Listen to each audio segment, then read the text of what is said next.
This year is the centennial of the birth of President John F. Kennedy in 1917. There was a surge in demand for 1964 silver Kennedy $half around the date of his birth last May 29, and there will likely be another surge in demand when the last remaining Kennedy assassination files are released, perhaps this week.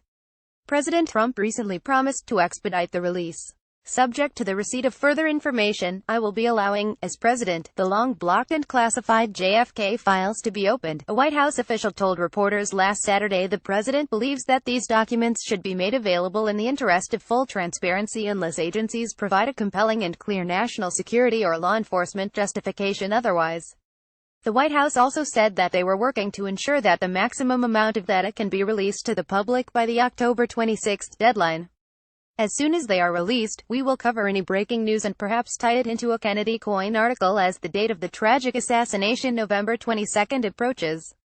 London Bullion Market Association predicts $21.60 silver by October 2018. Gold is up over 11% this year, with silver gaining 5% versus declines in most other commodities. The annual meeting of the London Bullion Market Association last week predicted that gold will be at $1,367 a year from now, for a gain of 6.7%, but they predicted a much larger surge in the price of silver.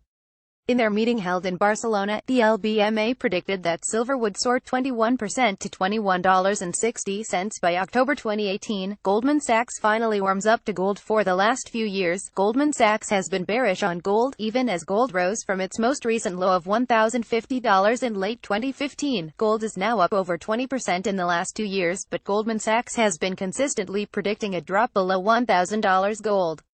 Now, however, in a new report titled Fear and Wealth, Goldman Sachs states, "We believe that precious metals remain a relevant asset class in modern portfolios, despite their lack of yield." In what sounds like a born-again experience, Goldman added that gold's role as an asset class is neither a historic accident or a relic, a sharp rebuke to former Fed Chair Ben Bernanke and the late economist John Maynard Keynes, who dismissed gold in those very words. Goldman turned goldbug with added statements like this. Indeed, by looking at each of the physical properties of an ideal long-term store of value, we can clearly see why precious metals were initially adopted and why they remain relevant today.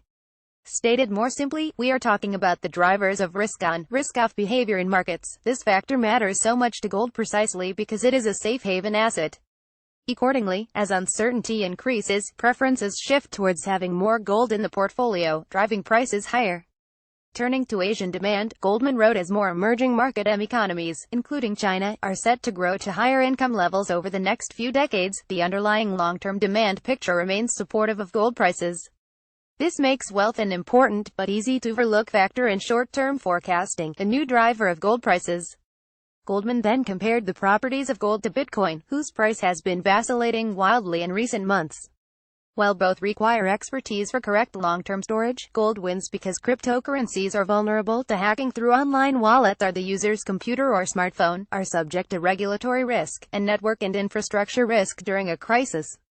Gold has a limited supply. Gold is better at keeping its purchasing power, and has much lower daily volatility, they said. Gold is universally valued for its rarity and beauty, fulfilling all the requirements to be the world's oldest and most perfect form of money.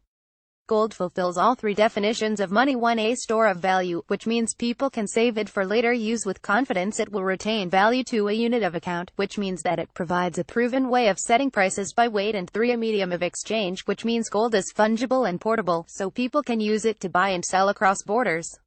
According to the most reliable historical studies, mankind has mined only 165,000 tons of gold throughout human history. That sounds like a lot, but it's less than 1 troy ounce per person on Earth.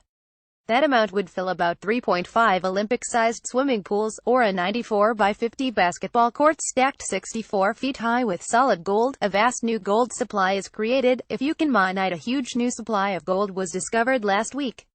Scientists revealed that 2 neutron stars collided and created what they estimate to be perhaps 1 quintillion tons of gold. The explosion of this kilonova also created vast amounts of both gold and platinum. Daniel Casson, a theoretical astrophysicist at Cal Berkeley, told NPR that the amount of gold produced was roughly 200 Earth masses and the amount of platinum was 500 Earth masses. Alas, this mine is located 130 million light-years away, so Earth-based miners will take a pass on this source, but this only underlines how valuable and rare gold is here on Earth. Fuljenz is the official precious metals expert for Town Hall Finance.